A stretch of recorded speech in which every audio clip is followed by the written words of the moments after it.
जब Calcutta high court के 2 जज आपस में भिड़ गए। फर्जी कास्ट सर्टिफिकेट को लेकर जजों में विवाद।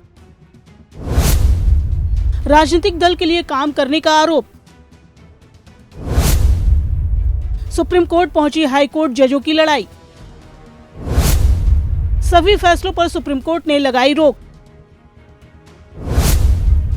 बंगाल सरकार को भी कोर्ट ने जारी किया नोटिस। कलकत्ता हाई कोर्ट के 2 जजों के बीच हुए विवाद से जुड़ा मामला अब सुप्रीम कोर्ट पहुंच चुका है। बता दें कि कलकत्ता हाई कोर्ट के 2 जजों में जिस सीबीआई जांच को लेकर टकराव हुआ है, वो फर्जी कास्ट सर्टिफिकेट के जरिए मेडिकल कॉलेजों में एडमिशन लेने से जुड़ी हुई है। अगली सुनवाई 29 जनवरी को। इस मामले को लेकर 27 जनवरी शनिवार को सुप्रीम कोर्ट में सुनवाई हुई, जिसमें जस्टिस अभिजीत गंगोपाध्याय ने जस्टिस सोमेन सेन पर पार्टी विशेष को फायदा पहुंचाने का आरोप लगाया है। सुप्रीम कोर्ट ने इस मामले से जुड़े सभी कार्रवाई पर रोक लगा दी है और अब इस मामले की अगली सुनवाई सोमवार को होगी। इस मामले पर सुनवाई करने वाली बेंच में सीजेआई डीवाई चंद्रचूड़ समेत जस्टिस संजीव खन्ना, बीआर गवई, सूर्यकांत और अनिरुद्ध बोस थे। बेंच ने इस मामले में पश्चिम बंगाल सरकार और मूल याचिकाकर्ता को नोटिस जारी किया है। साथ ही सिंगल बेंच और डिवीजन बेंच के आदेशों पर भी रोक लगा दी है।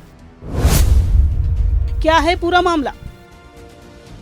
कलकत्ता हाईकोर्ट के जस्टिस अभिजीत गंगोपाध्याय ने फर्जी जाति प्रमाण पत्र के जरिए मेडिकल कॉलेजों में एडमिशन लेने से जुड़े केस में आदेश दिया था कि बंगाल पुलिस जांच को सीबीआई को सौंप दे। हाईकोर्ट के दूसरे जज सोमेन सेन की अध्यक्षता वाली सिंगल बेंच ने बंगाल सरकार के अनुरोध पर जस्टिस अभिजीत गंगोपाध्याय के आदेश पर रोक लगा दी थी। साथ ही सीबीआई की दर्ज की गई एफआईआर भी रद्द कर दी।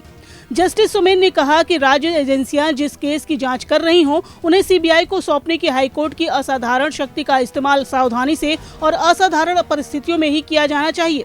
जस्टिस गंगोपाध्याय ने जस्टिस सोमेन के इस फैसले को ही अवैध करार दिया। साथ ही कहा कि मामले की सीबीआई जांच जारी रहेगी। जस्टिस गंगोपाध्याय के आरोप।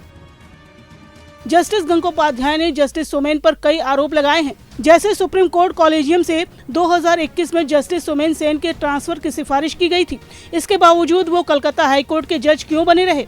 जस्टिस सेन ने हाईकोर्ट के हालिया वेकेशन से पहले शिक्षक भर्ती घोटाले की सुनवाई कर रही जस्टिस अमृता सिन्हा को अपने चैम्बर में बुलाकर कहा था कि अभिषेक बनर्जी का राजनीतिक भविष्य है और उन्हें परेशान नहीं किया जाना चाहिए। इसके बाद जस्टिस अमृता ने इसकी सूचना कलकत्ता हाईकोर्ट के चीफ जस्टिस को दी, जिन्होंने इसकी रिपोर्ट सीजेआई डीवाई चंद्रचूड़ को दी है। Bureau report, daily live.